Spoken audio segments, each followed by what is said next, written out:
Hey guys, how you doing? Just about to head back out into the shop and make a planter. This time I'm gonna make a little bit bigger planter than I did last time. This one's gonna hold a little patio tree, so come on along, let's go see what we can do.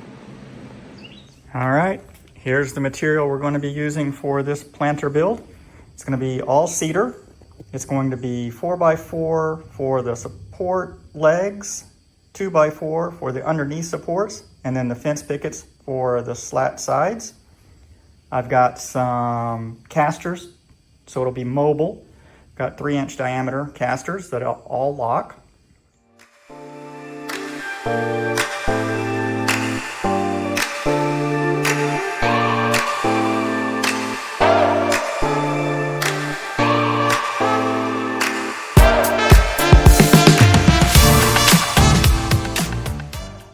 Hey guys, I'm back to put some dados in these legs. The CMT 8-inch locked dado. All my research says it's the safest way to go.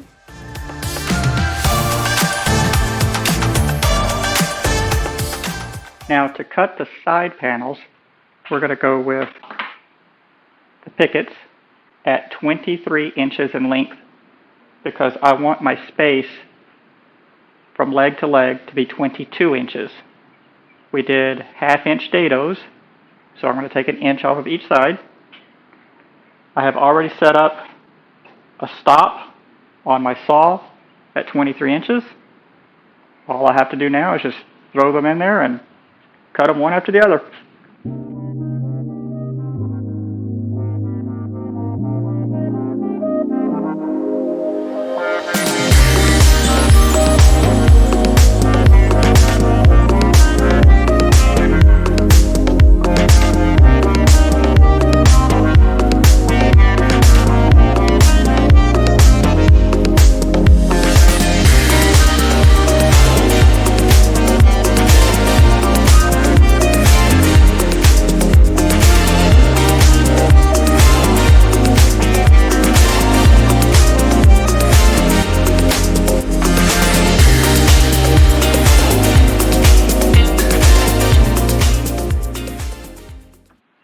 Now the next thing we want to look out for before we start assembly is we want to make sure these are all the same width. If you look right now, they're all over the place. These fence pickets vary greatly. So I'm just going to take these out to the table saw and rip a thin strip off of each edge. Give me a nice clean glue up edge and make sure they're all the exact same width.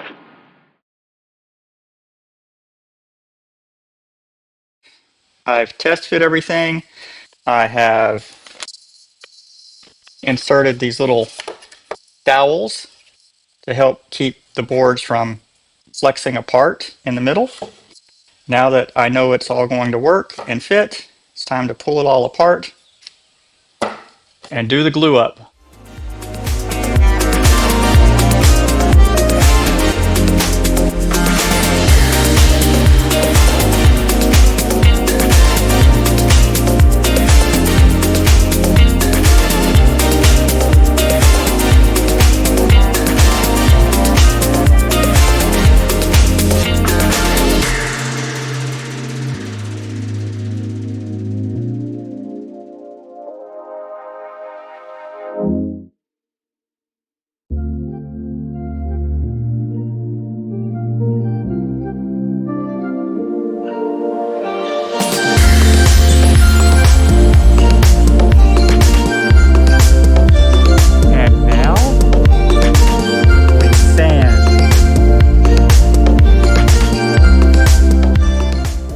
What we got going on with the laser.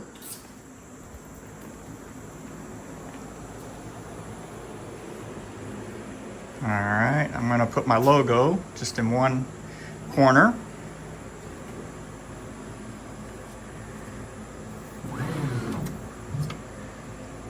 All right, there's my test run of the logo. Yeah, just slightly scored. These are all test images I ran on the panel material, and they didn't turn out as well as I had hoped. Here's my original test and the one I'm going with. So I'm going to put that on one of the panels, make it a little bit bigger. I've got the panel in the laser that I'm going to etch my logo onto. I've already decided the logo is going to go down here in this corner. And then over here in the Xtool software, I've already imported my image and I've set the processing area here. As you can see, my logo is way bigger than that processing area. So I'm going to have to scale that down, and then we're going to send it over to the printer. Okay, now that the logo is centered up in my processing area and scaled, we're going to go ahead and tell it that we want to start processing the image. It's going to take it a moment. It's going to generate a preview. Obviously, it's going to show it to you in black and white because the laser can only do that. It's going to take 3 minutes, 41 seconds to process this. We're going to go ahead and tell it to start. All right, it's ready. We're going to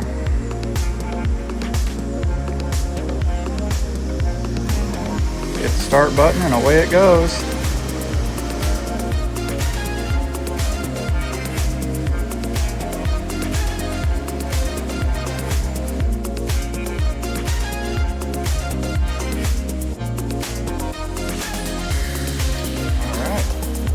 Good.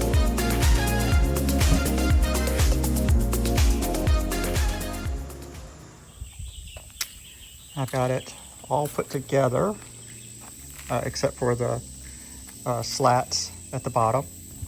And I'm adding these decorative pieces. Adding these decorative corner pieces just to kind of clean up the inside there.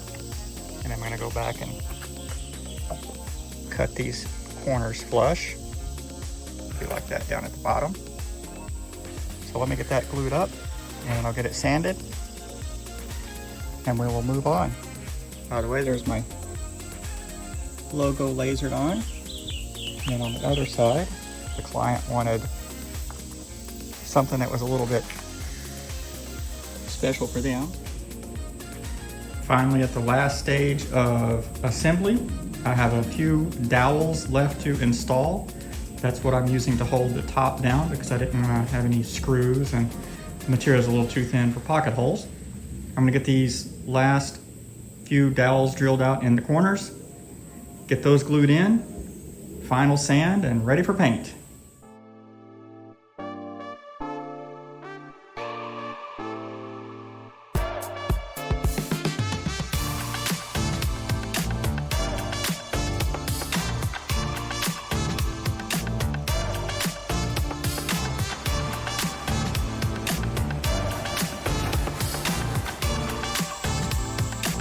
Sanding is done.